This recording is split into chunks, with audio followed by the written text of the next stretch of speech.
Even though we haven't made it past chapter 1 yet, but okay. Here we go again.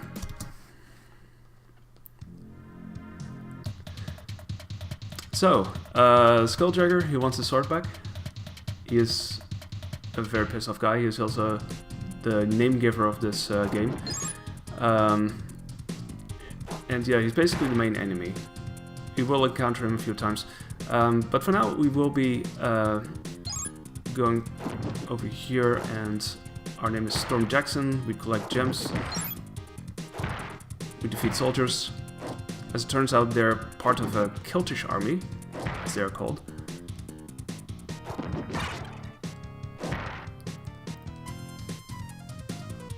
And we do find bubblegum here and there. We're not going to grab all of that, but we will be using, I think, most of the types of bubblegum at some point during the run. And I might dive into those types eventually. What I'm having right now, by the way, is cherry bubblegum, which, if you blow it up, makes you float like a balloon, and you can get to higher places, so that's pretty cool. I actually used to do it here, because initially I thought it was gonna be faster, but this is actually faster, and you would also might only want to do the other routes if you want to collect some additional green gems, because you can find those there at least.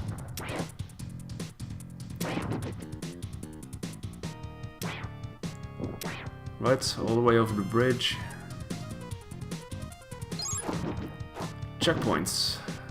So yeah, those blue gems are, those dark blue gems are checkpoints.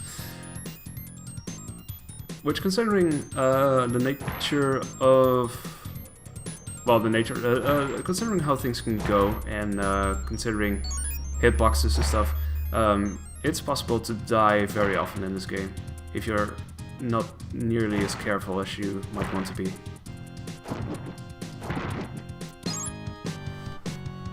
And that indicates the end of a level. It's a big blue gem there.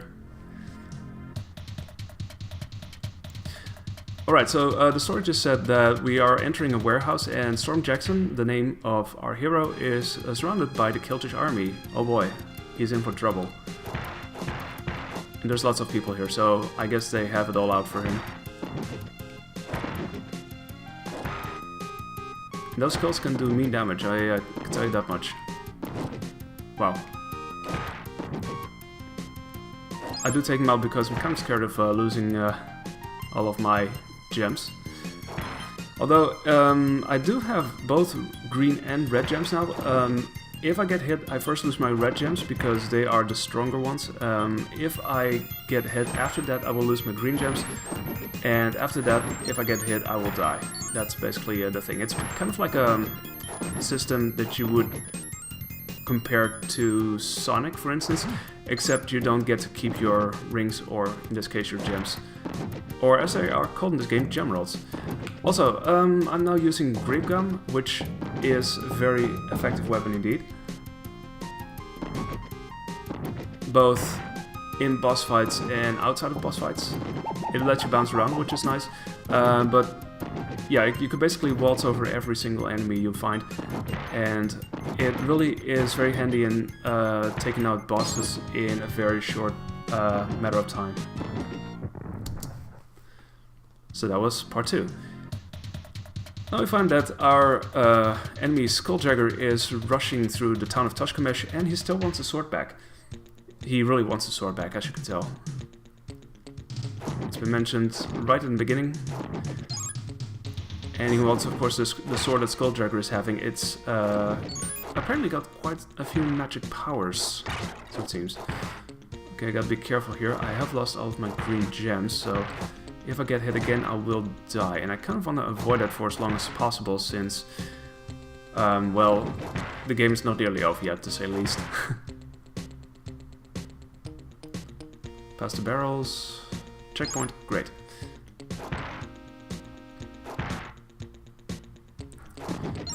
Okay, here we got some grape gum. We will be making some very handy use of that in the boss fight. You'll see that in a minute.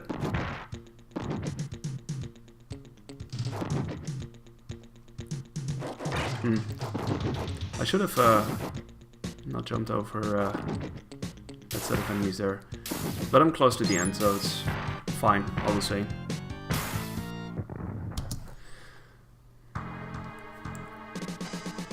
Alright, as I am gonna take out this boss, which is actually Sküljagger, we will be meeting him for the first time.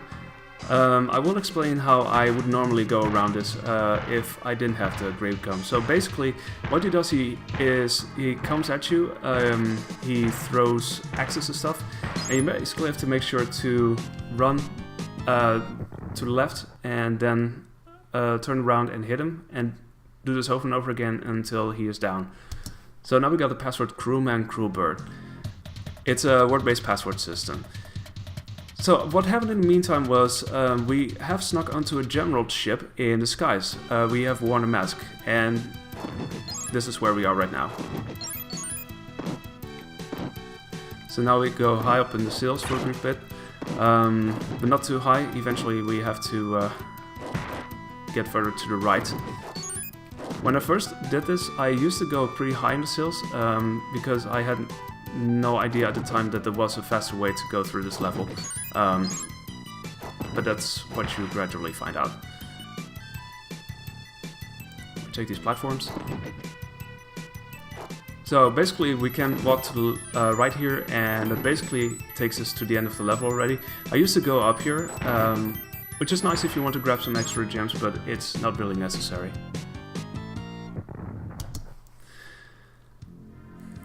Alright, we're still on the ship. Now Storm Jackson finds what they call snap rats. Well, it's just like, you know, rats, except they are called snap rats. So, beware. Going down here. And yeah, that's quite a bit of lag you're seeing. It can't always handle it that well, it seems. There we go, those are supposed to be snap rats. And we got flying ninjas. But they also have a different name. I think I have the name mentioned somewhere else in my notes. But I call them flying ninjas because that's what they look like to me.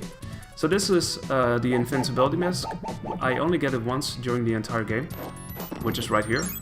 It doesn't really let me do anything else but be invincible for a brief while. So it is at least handy in that sense. If only we had it more often. If only.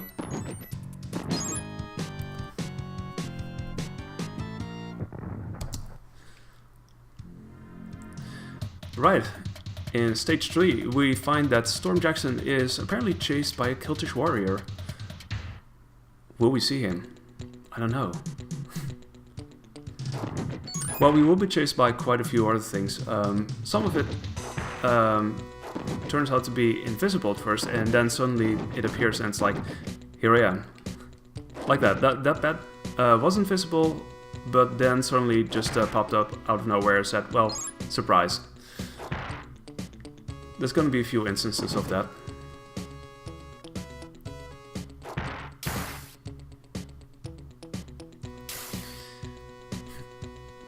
This is rather easy. Just running underneath them. Okay, this is another section where they suddenly appear. That one, I think that one was already there. There's gonna be a few more things over here. And that's very close to the end of the level. So nothing to worry about. Boom.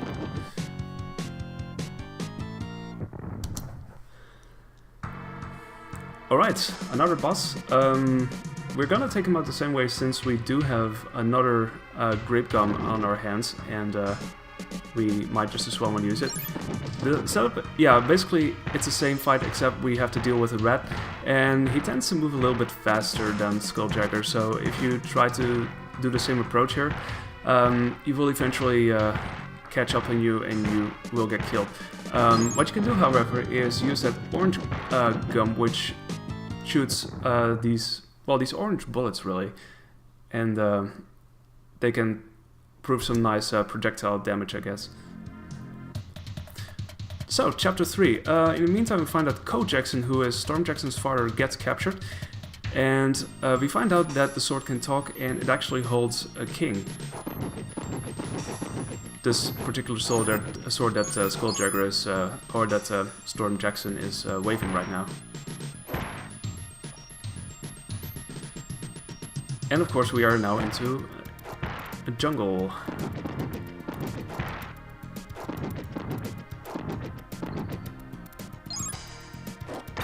Oh crap. Okay, that went well.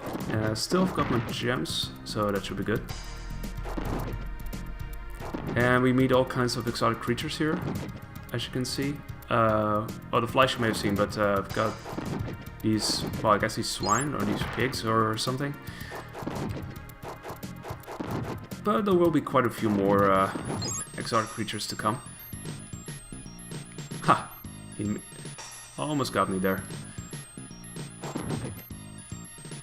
I do make sure to take out most of these flies, since they tend to be really tricky if they do follow you and you wind up being surrounded by them at some point. So yeah, it's best to be careful where needed.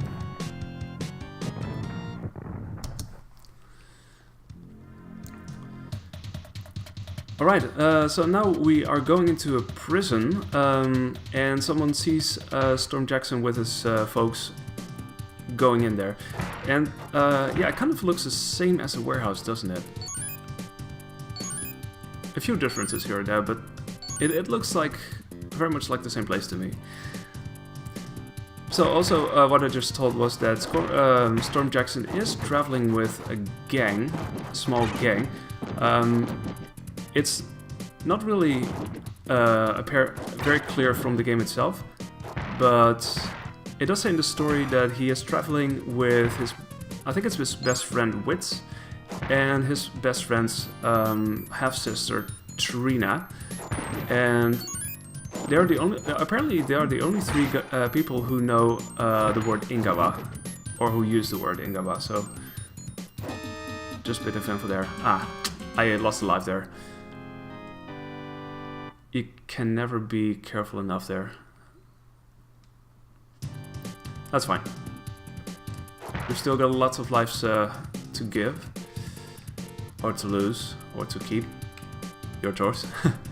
Nah, of course I'd like to keep them as much as possible, but yeah, it's very the chance is very likely that I might get to use it continue at some point, because yeah, that's what happens sometimes. I've been able to defeat it.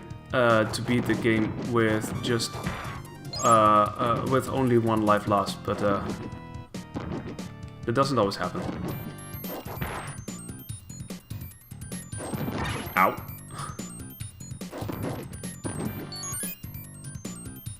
Come on, come on! Great.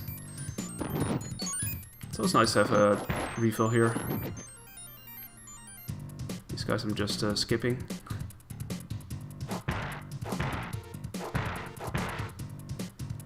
And we're out of prison, yes.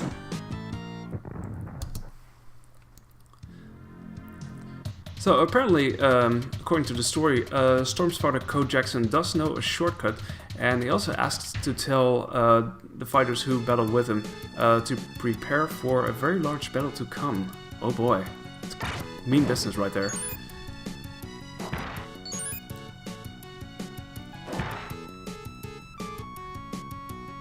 Like I said, I haven't read the entire storyline yet, but it is pretty interesting to see how it compares to what you see over here. What's actually shown here are brief snippets of the actual story, but yeah, it's basically it's only details. You can't really derive a lot from it except a certain sense of atmosphere, I guess.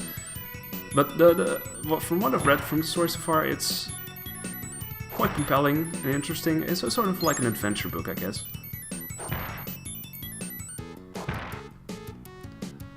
Like, we can just like walk off here and just let those flies do whatever. Perfectly fine, nothing to see here. So as you may have noticed, I did once again grab another grape gum, which I did grab in the previous level. And surprise, surprise, I will be using that again with the next boss fight. So yeah. that was a nice triple.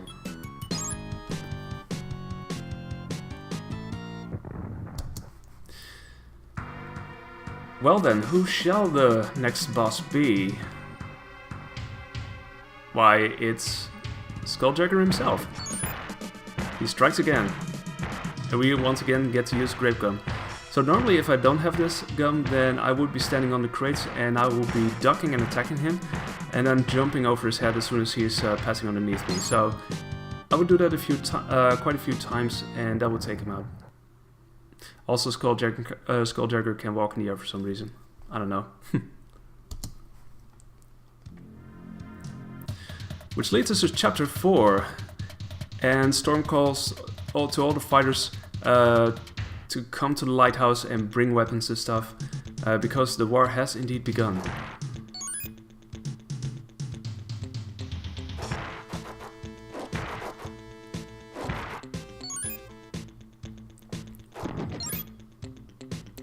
So you might have noticed that the music is...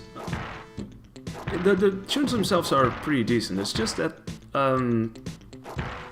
their use throughout the game isn't particularly creative. It's kind of like they repeat the same things over again, except pitched up and down, and that's it really. So you'll be basically hearing pitched up or down versions rather than actual new songs. The only song we won't be hearing is, or the only track we won't be hearing is a track when we get to a secret stage, but we won't be doing those because they cost time. So now we have come to the point where Storm Jackson sees the Westican army ready to fight, but they're in a bad position. They're standing in between the ocean and the Keltish army, and that's pretty bad. So this level introduces us to snacks, and those can be very mean as well. They can stretch out their necks and they can really be doing quite a bit of damage if you're not careful enough. Of course, it also sees us fight some more flying ninjas again. And jerkbirds with coconuts. Another new thing here. It's crazy stuff out there. So, going up this hill, hoping to stay alive. So far so good.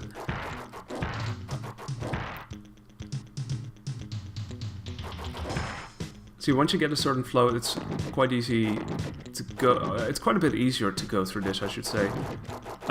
Still has a few surprises though, like this fly, which probably will attack me very soon, and that snake was almost about to take a bite out of me. Oh boy.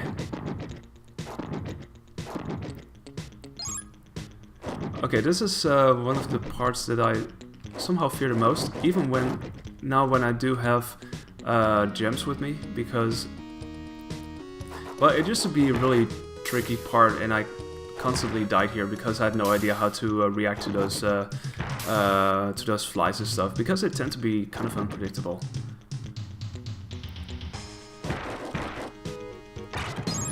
See, this is why I usually defeat the giant here, because he tends to sort of wreck my damage, or wreck me. So now we are on to stage 3 of this chapter, and they enter a lighthouse to eliminate what they call Black Mask Snipers, and surprise, those are the guys we have seen before. And also in the beginning it may seem like exactly the same place as the warehouse and the prison. It's a tiny bit different though. Just a little bit. It seems largely the same, but these windows seem to indicate that it might very well be a lighthouse. I don't know.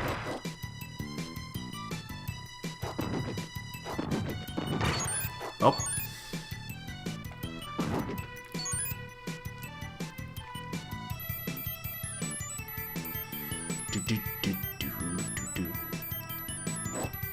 So these guys, like I said. Okay, gotta be careful. Okay, there we go.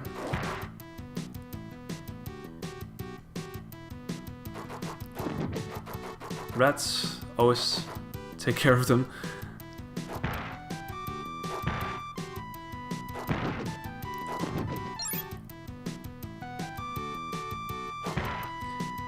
So what you also might notice is that they tend to lower themselves like vertically before they start to fight.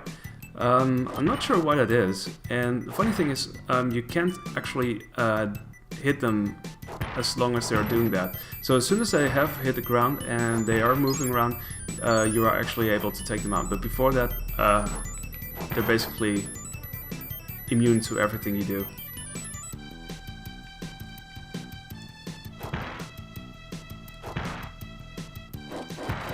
Like that. See, I was hitting before, but it didn't do much, to say the least. Always gotta be on the lookout here. Yes. Okay, that worked. I mean, I normally speaking take those mice out because they tend to have rather large hitboxes, also because of their tails, I guess.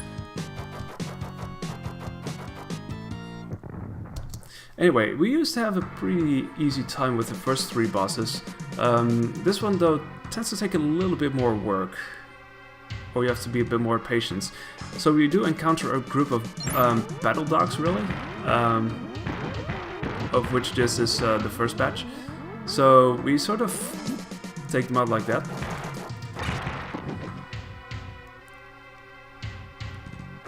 And yeah, that's a reason why this takes quite a bit longer. It's actually coming up right now because there's still 2 left, and they have quite a bit more damage than I think any of the other battle dogs do. So we sort of have to wait and make sure that we do stay safe and don't get hit, because if you just try to move around, you will basically die in no time, as far as I can see it. Or you have to be very lucky and know exactly what you're doing.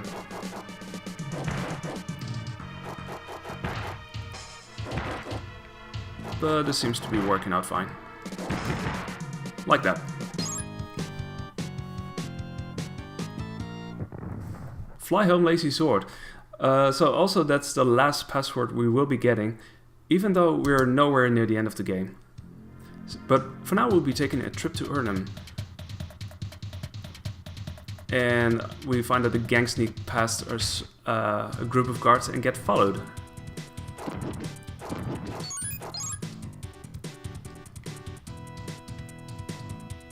This gang is never alone. Neither are we as a player, because we are surrounded by birds.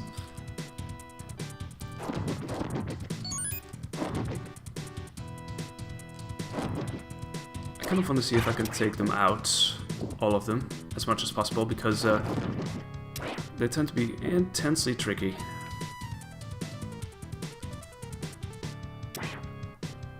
Okay, this is where I do stay on the left side on purpose so that he doesn't instantly get to me.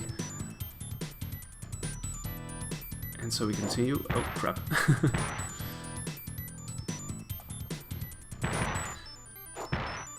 So yeah, it's the password system is word-based. You have the selection of words that you can choose from, and you have to make a 4-word password in order to advance, or in order to start over from a different level. The farthest that can get you is stage 5, which seems weird, but apparently that's official because it's also indicated by the manual. I have actually looked at it the other day, and there are 4 spaces for passwords, so that seems to pretty much tell everything that you might need to know about it, I guess.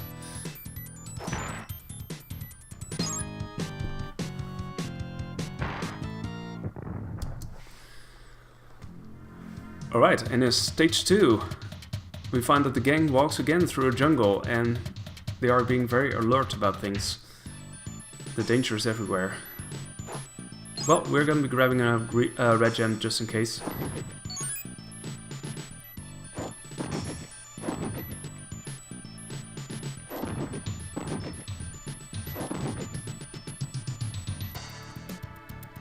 I often have to wait for this platform. If not, always. No need to grab that one since I already do have a red gem, and there's another one inside. Patience, patience, patience.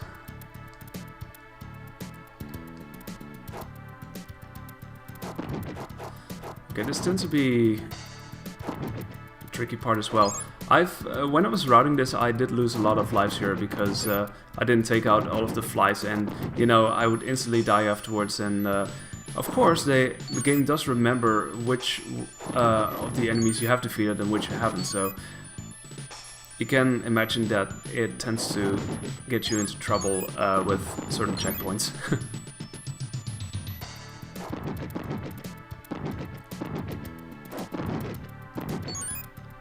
But it seems good for now. I think these enemies are like goblins or something. These winged creatures, flying creatures. Anyway, as far as I know, there's no real way to directly get across this, so we have to go down to this pit, grab this cherry bubblegum, which, as I mentioned before, makes you float like a balloon, and then continue on. It is possible, technically, to grab grape gum earlier in this level, but the downside is that you have to wait before the effect wears out, or otherwise you would still losing quite a bit of time.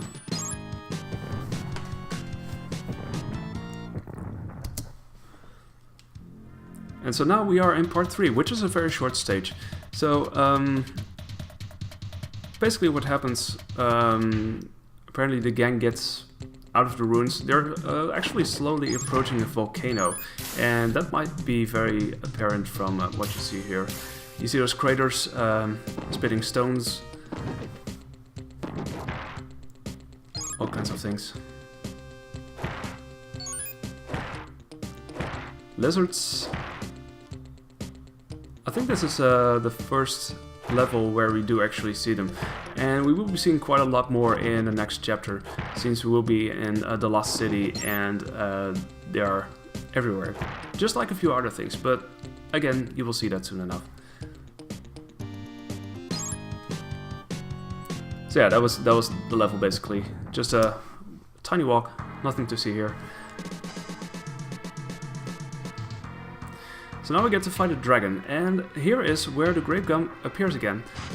Not quite in the way that you would expect it, because we don't directly have it, but there it is. You just have to fly up in the air. So we stand over here in the middle, we wait for a little bit, and then activate it as soon as the dragon flies by, and then he will be just trying to take us out, but, well, what can you do against a grape bubblegum? So normally speaking, if I wouldn't have this gum, the dragon would be flying in circles eventually if you would attack it, and so on, so that would be quite a bit more difficult. So we have made it into the Lost City, and as the story tells us, Storm Jackson sees ghosts. And he's not wrong, because we will see them too.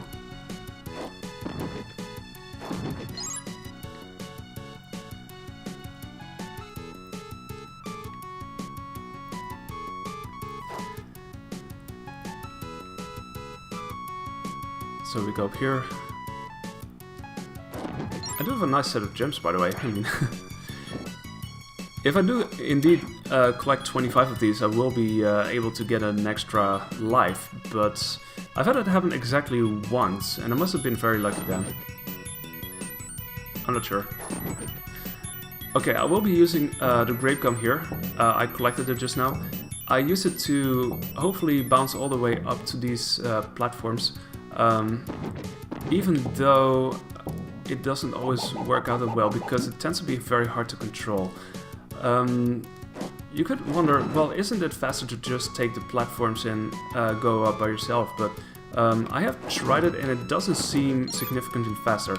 Also, if you use this gum on a moving platform, you will instantly activate it. So if you ever wanted to learn to chew bubblegum or to use bubblegum, you have to take flying platforms. Take it from me.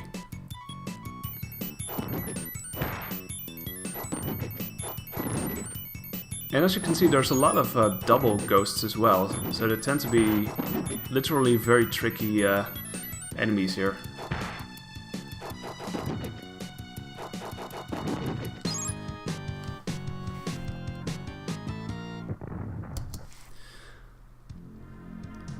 Alright, and now we are in stage 2, where the gang, Storm Jackson and co, see a palace from the Urnham streets.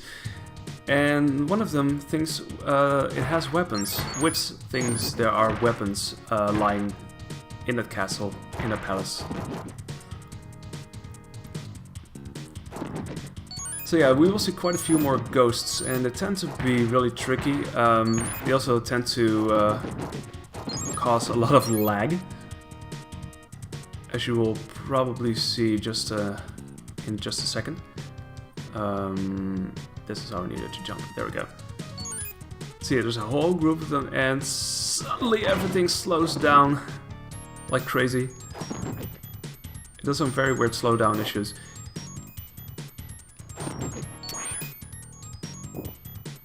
But we can avoid most of them, thankfully, so that's fine. Also, interesting stuff, but I think I might almost get myself an extra life here, if I'm careful. If I'm careful, I might be doing just that.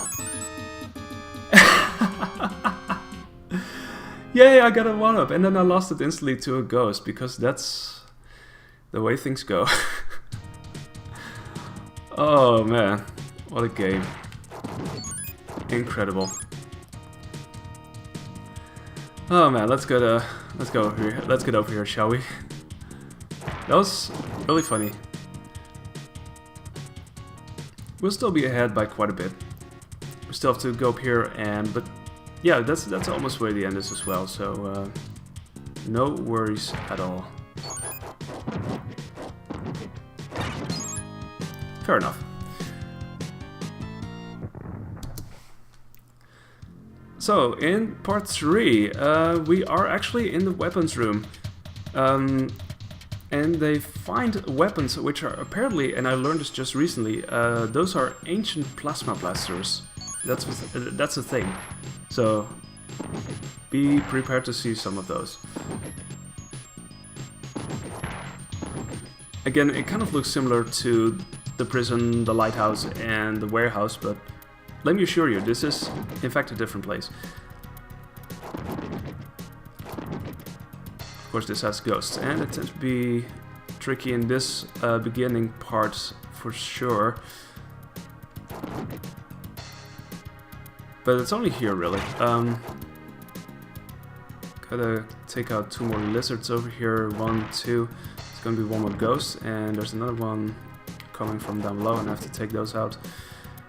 Another one over here, and for safety I'm gonna take this one out too, and that should bring us to safety. The next section is basically running to the right, few exceptions. We just have to take out 2 lizards on our way, and that's it. It's very easy compared to what came before. So these must be the plasma guns they were talking about in the story.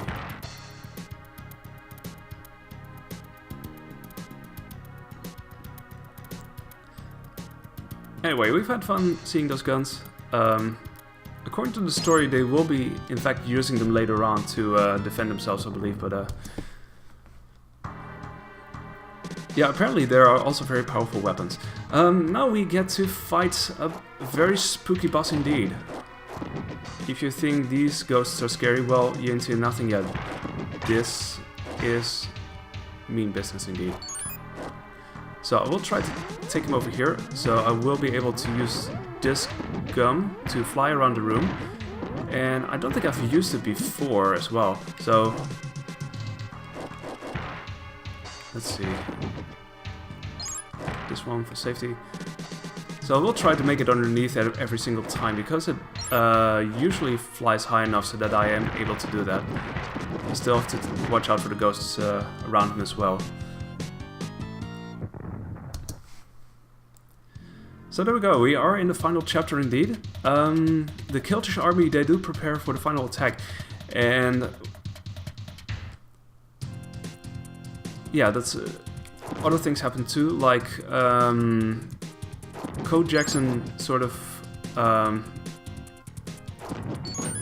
tries to push the Sküljagger army back and stuff. But they mean business, as you can tell.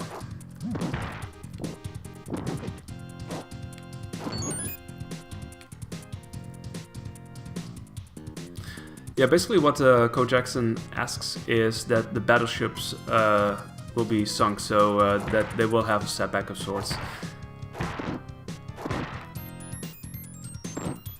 So, judging from the music, you might think that this is sort of a rehash from the first level. But that's basically only in the music, really. Not much else. It is different enough. Oh, also, I should be taking them out this way. Totally forgot about that.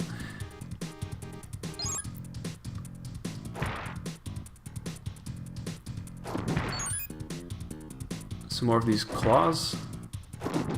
Funny how they work, really, but yeah.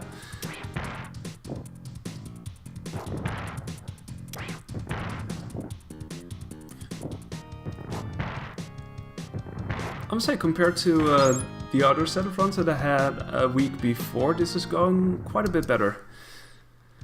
Anyway, part 2. The Westicans, they drive the Killers back to the village of Sixup, which I suspect is where we are right now.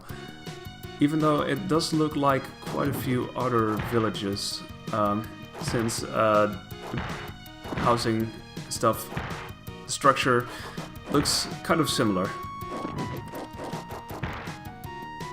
But that's okay.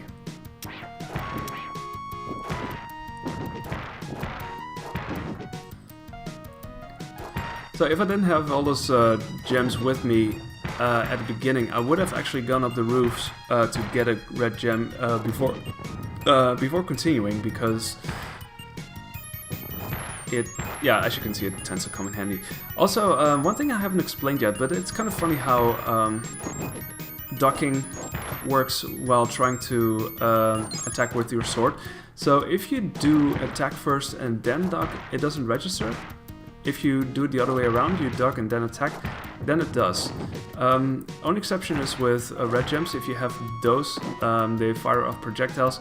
It doesn't matter which order you do it, in which order you do it, they will get shot anyway, so that's a sweet relief at least. Right, now a level that I have had difficulty with in the past. I found some interesting things that make it, yeah, some skippable things that make it quite a bit easier. Also, another thing I found was a way to make the last boss fight quite a bit easier, but more about that later. So we'll be getting over here. I usually take these out with red gems because it's kind of nice to keep them at a distance, really, and also concentrate on taking out these flies and stuff. You see some more of these craters. Basically, if you just keep on running, you don't have to worry about them at all, so that's pretty sweet. Okay, getting a bit scared. There's so many, ah, crap. Okay, I lost that one. But I still have my, never mind, I don't have my, green gems either. So this is making all of the difference here. So, basically, thanks to having the Great Gum, I'm able to take out the final boss as easy as anything else, really. I will be safe here. It's possible for me to jump and directly get onto the platform, but if I time it too early, I will fall to my death. It's a bit of a precise timing we've got there.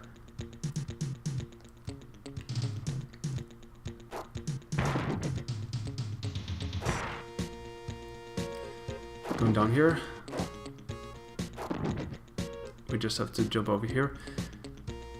I used to be more careful here, but you can literally jump over to the other side, so from that platform, so that's fine. See, 2 down here, 1 above, 1 that's zigzagging its way through. There's going to be another one over here. Alright, so this is what we do. It seems very dangerous, but you will be able to land, always, if you do this. And normally speaking, you have to take the platforms and avoid flies and stuff, and that tended to be really dangerous. So now we are at the boss fight, which used to be difficult, and now we'll be done in seconds. So here we go. We activate this, say to Sküljagger, hello, goodbye, take one good look at this, because you will be done, sir. And that's also going to be time because the blue gem will appear. Boom! And so we have saved Westica from Sküljagger, and now the Keltish army have surrendered. And what you didn't see was Sküljagger himself turns into a rat at the end, which sort of seemed to indicate that there was in fact going to be a sequel of sorts, which never happened, by the way. I think the GameFAQs goes into detail about that because they did correspond with the producer or developers of this game. But yeah, that's the thing. So I haven't explained yet how I would normally approach this fight, which was I would basically throw one of the rocks, or actually I would break open one of the rocks to get myself a gem, and I would use the other two rocks to throw against him for a bit of damage. Then I would stand in the left corner and face him and wait until he was coming over to my side, and then I would duck and just keep on attacking, like button mashing.